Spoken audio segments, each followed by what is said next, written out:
It can be real hard to do, but with a little practice, you might find yourself being a better listener, which might bear real fruit for both your career and your life. Today on Zippy Point. Quick Zips by Zippy Point. Quick and dirty. I'm Brock Romanek, and I'm a big fan of yous. So this topic came to me courtesy of this NACD article about how directors might better connect if they use these 3 simple phrases with each other. I hear you. This sounds very stressful, and I can see how much this matters to you.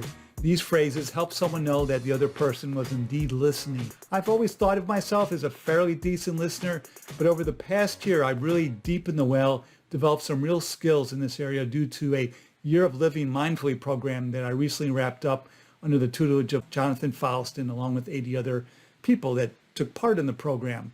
One of the key tenets of the program was learning to listen, non-advice listening. So you just listen and don't provide advice unless you're asked for advice. And that means you're pretty much just going to listen. People typically don't ask for advice. They're just given unsolicited in many cases.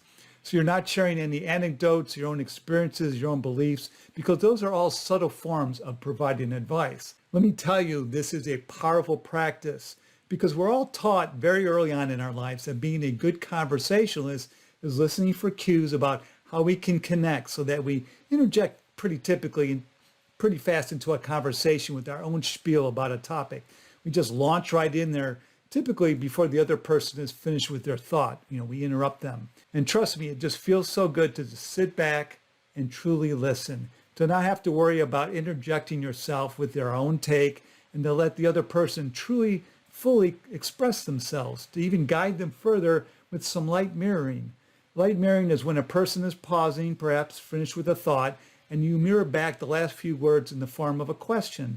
So if they end with, and then we went back to town, you come back with, so you went back to town, with the inflection of a question.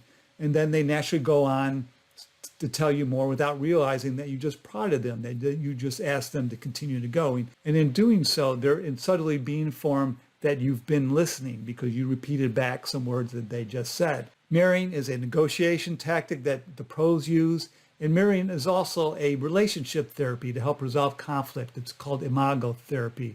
My wife and I used it for many years. We started doing it right after we got married, and it's been very helpful to our relationship.